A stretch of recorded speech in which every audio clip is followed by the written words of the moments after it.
바쁘신 일정에도 불구하고 참석해주신 언론인 여러분들께 깊이 감사드립니다. 그럼 지금부터 국민의힘 문성유 제주도지사 후보의 제주 원도심 르네상스 공약 발표 기자회견을 시작하겠습니다. 먼저 오늘 기자회견의 취지를 말씀드리겠습니다. 오늘 기자회견은 제주 원도심을 사람이 머물고 소비가 이루어지는 경영형 도시재생 공간으로 전환하기 위한 비전을 설명드리기 위해 마련되었습니다. 문성유 후보는 야간경제 특구와 공공관리형 세차존, AI 기반 스마트 조명과 같은 조명과 역사 콘텐츠를 통해 원도심을 돈이 되는 밤이 경제 거점으로 재탄생시키고 주민이 정주권과 상권이 함께 살아나는 상생 모델을 제시할 예정입니다. 그럼 지금부터 문성유 제주도지사 후보의 기자회견문 발표가 있겠습니다. 네, 반갑습니다. 그럼 시작하겠습니다. 존경하는 제주도민 여러분, 그리고 언론인 여러분, 국민의힘 제주도지사 후보 문성유입니다. 오늘 저는 잠들어 있는 제주 원도심을 다시 깨우기 위한 제주 원도심 르네상스 공약을 발표합니다. 이름은 분명합니다. 시간이 섬, 삐세 항목, 그리고 방향은 더 분명합니다.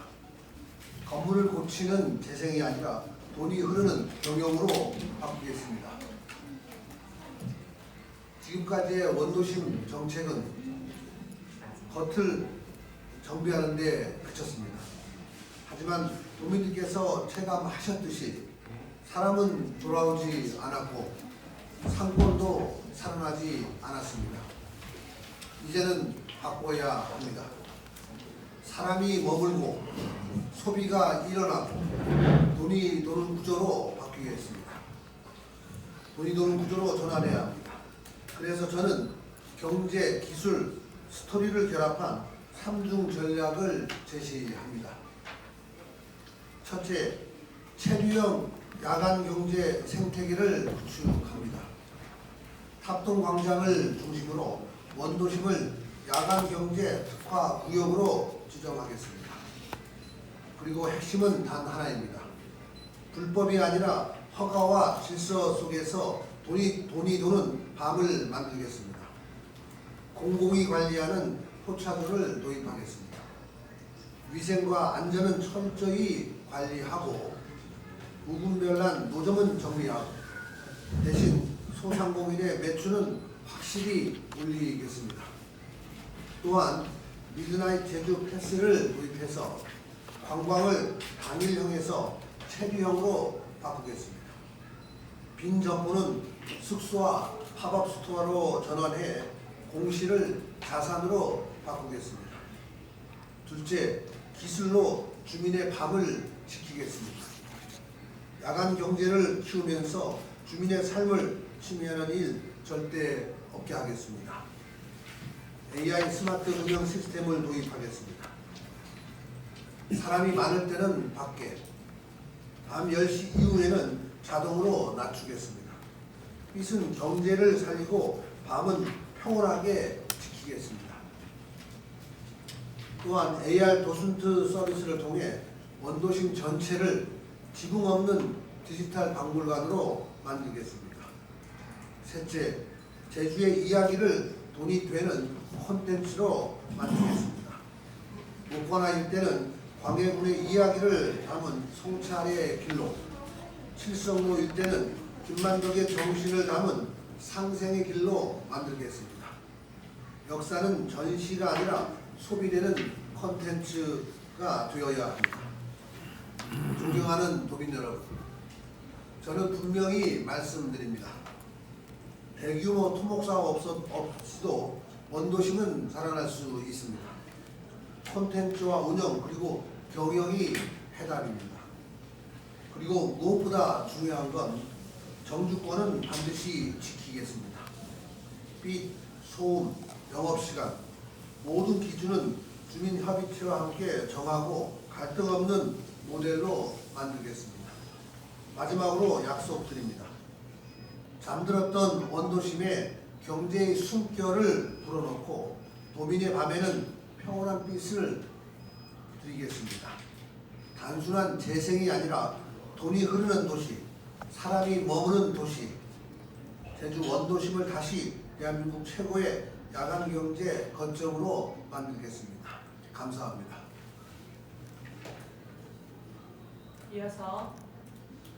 이어서 기자 여러분들의 질의응답 시간을 갖겠습니다. 질문 있으신 기자분께서는 말씀해 주시기 바랍니다. 네, 뉴스엔제 주입니다.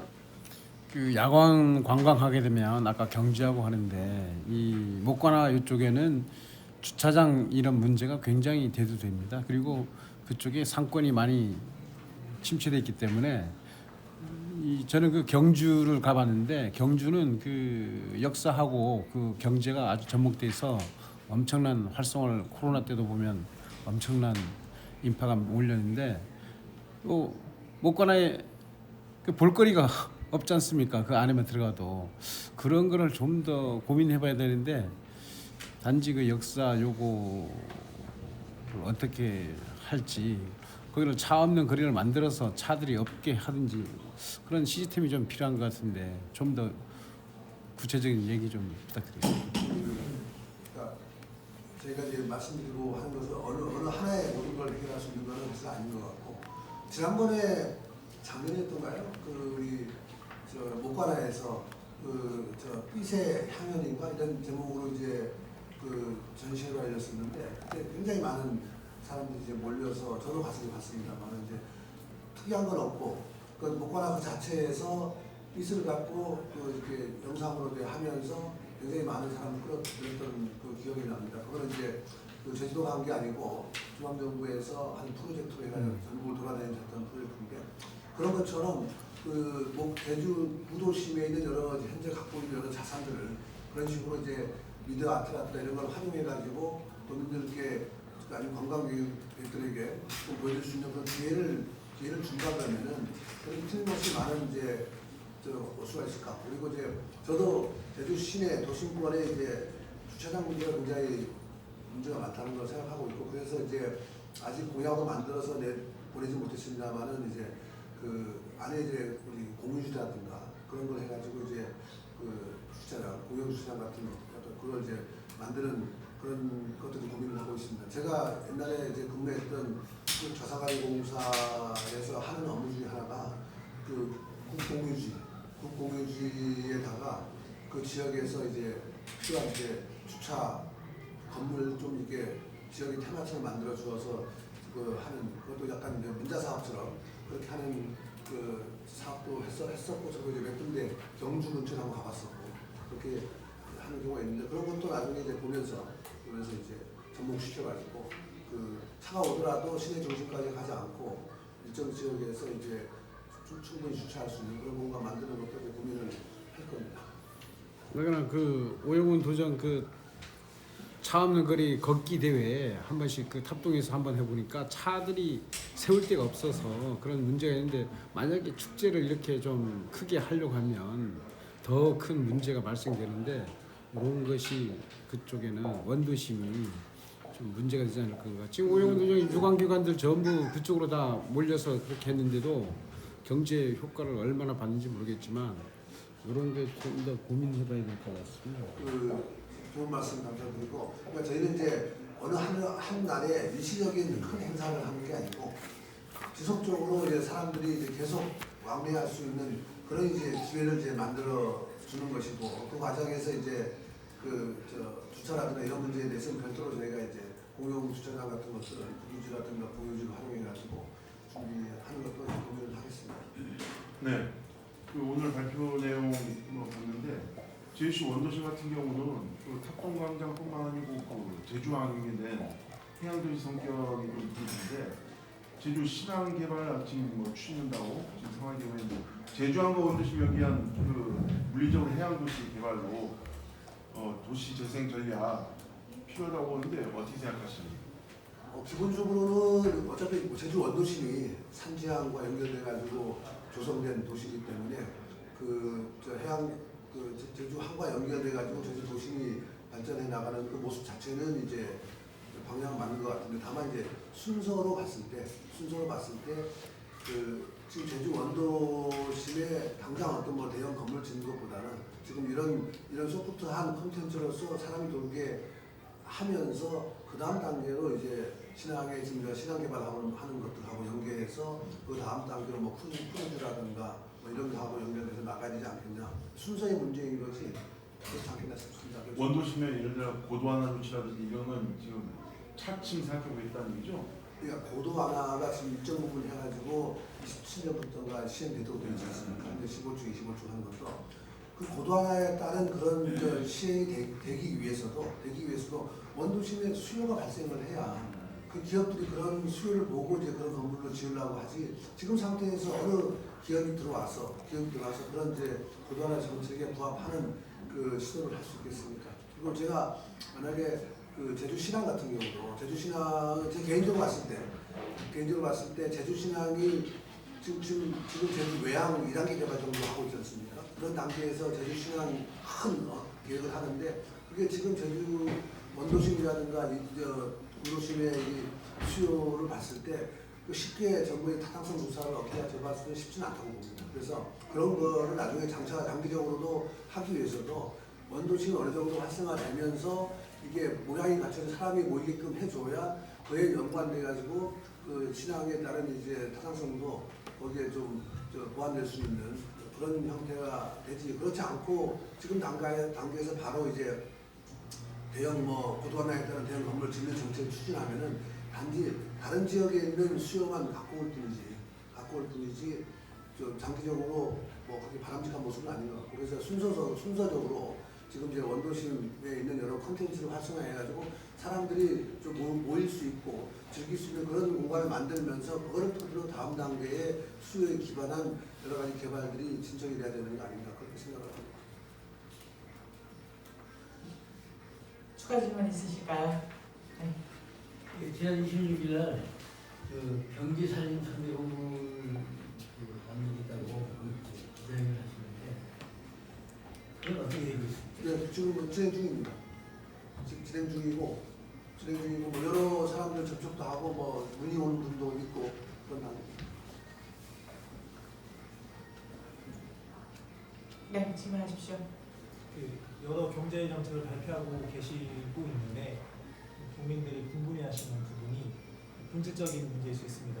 이 많은 재원을 어떻게 마련하실 것이냐 우려도 있고 한편으로는 윤 후보님의 어떤 경제적 경력을 바탕으로 재원 마련에 문제가 없다라고 희망적으로 낙관하시는 분도 계신데 그 재원 마련에 대한 정책은 본선거가 진행되면 밝히실 계획이신지 포괄적으로라도 한번 좀 로드맵이라도 주시면 도민들이 좀 더 궁금해하지 않을까 생각하고 있습니다.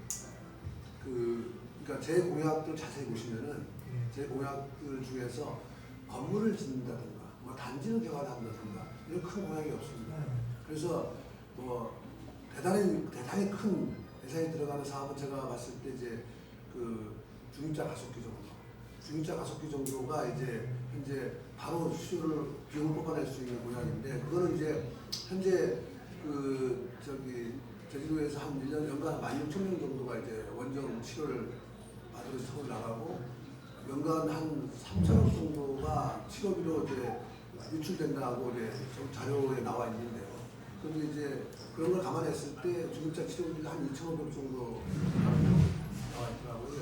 그럼 그 정도 매년 이제 드는 비용 수출이라 그러면은 2,500억 정도의 중입자 치료비는 몇 년만 하면은 충분히 이제 순환 가능한 뭐 투자 가치가 있는 그런 거라고 저는 생각하고 있고 그 외에 여러 가지 공약들은 저는 최대한 민간 자본을 활용하는 걸 많이 고민을 하고 있습니다. 그냥 펀드 얘기도 많이 하고 있고 제가 크게 3가지 정도의 방향 안에서 재원을 고민하고 있는데 제가 이제 가장 이제 큰 정책 중에 하나가 저희가 이제 5대 ABCDE 신성장축을 말씀을 드렸는데 그 부분이 어떻게 보면 이제 이재명 정부가 추진하고 있는 여러 균형발전 전략하고 약간 매칭을 많이 한 겁니다. 이재명 정부가 지금 5급 3특을 추진하면서 이제 5급은 새로 이제 이재명 정부 들어서 새로 통합시키는 데다 보니까 인력을 제공하기 위해서 4년간 20조 정도 획기적으로 지금 지원하겠다고 했습니다. 제가 오랫동안 이제 전력을 했던 사람의 입장에 봤을 때 엄청난 이제 파격적인 지원인데 삼특에 대해서는 별다른 지금 뭐가 없어요. 그래서 제가 봤을 때 그게 결국 이제 삼특 지역에서 뭔가 발전 방향을 만들어서 제시해서 협상을 해야 얻을 수 있지 않을까 싶어서 제가 이제 신서 5개 정도, 그러니까 이제 에너지 ABCD가 해양하고 바이오, 그다음에 컨텐츠, 디지털, 에너지입니다. 에너지 5개인데 이 5개 축이 결국 이재명 정부 이정부하고 매칭이 되고 제주도의 자원의 강점하고도 매칭이 되기 때문에 요거를 이제 그 대한민국의 큰 발전 전략, 큰 축하와 연결돼서 그걸 토대로 이제 삼층의 모델을 만들어서 중앙정부와 협상을 하면은 뭐 사실상 20조는 아니더라도 그래서 상당 부분의 재원을 이제 확보할 수 있다는 생각이 들고 두 번째는 아까도 말씀드렸습니다만 제가 하는 여러 가지 기업 혁신력 육성한다든가 이런 육성한 정책이 결국 이제 시중에 많이 돌고 있는 민간 자본을 유치하는 걸 굉장히 많이 고민을 하고 있고 민간 자본이라는 게 그 사람들이 수익이 날 수 있는 그런 우리가 기업 전략을 제시해주면 들어오거든요. 그래서 그런데 투자하는 걸 두 번째로 하고 있고 세 번째가 이제 제주도정의 기존 예산을 구조조정을 해가지고 구조조정이란 말이 좀 적절하지 않고 우선순위 조정이죠. 기존에 이제 낭비성 예산이나 이런 것들 우선순위 조정을 해서 우선순위가 다른 높은 데에 전환하는 이런 생각을 하고 있는데 그래서 큰 이 세 가지 축으로 해서 제가 지금 계속 많은 정책을 발표하는데 그 많은 정책에 충분히 이제 뒷받침할 수 있는 재원은 충분히 마련될 수 있을 거라고 저는 생각합니다. 그러나 저 탑동광장의 포차를 어느 쪽에 하겠다는 거예요? 그거는 이제 구체적인 아직 문제가 안 됐습니다. 네, 그런 정책을 가지면서 그래야 이제 좀 디테일한 거는 좀 더 계획을 세우면서 구체적인 이제 계획을 디자인을 하면서 만들어줘야 하지 않을까 하는데 그런 거에 대한 요구는 많습니다. 제가 시장에 돌아다니면서 하면은 그 젊은이들이 올 수 있게 그런 문제 관리만 되면 되는데 이게 관리가 안 되고 흥청물청하는 이런 모습이 가면은 문제가 되지만은 그 관리를 할 수 있도록 해주면은 충분히 이제 그 원도심의 활성화를 일으킬 수 있는 단순한 제공해 줄 수 있는 거 아닌가 그렇게 생각을 합니다. 그러나 서귀포가 지금 금토 축제 해갖고 그 시장님도 그 포차 이런 걸 많이 원하는데 그 2개인가밖에 지금 설치가 안 돼 있습니다. 근데 그게 어느 정도 도움이 되는지 지역 상권하고의 마찰도 있고 그런 부분에서 그러니까 상권 문제는 지역 상권하고 동구시장하고 이제 동구시장 나와서 그 산지천에 포차하는 거하고도 많이 갈등이 있는 거 알고 있어요. 그리고 이제 그 어느 지역에 뭐가 생기면은 결국 옆에서 소비가 늘거든요. 왜냐하면 우리가 아까도 얘기했지만 수요를 뺏어오는 게 아니고 새로운 수요가 들어오게끔 만들어주면은 그 수요가 옆에서도 번질 수가 있는 거기 때문에 그런 개념으로 이해를 해주셔야 될 것 같고 그냥 옆에 있는 수요를 뺏어오는 그런 정책을 추진하는 건 아니라고 말씀을 드립니다. 네, 알겠습니다. 네. 추가 질문 없으시면 이상으로 기자회견을 마치겠습니다. 바쁘신 가운데 함께해 주신 언론인 여러분께 감사드립니다. 수고 많으셨습니다. 네, 고맙습니다.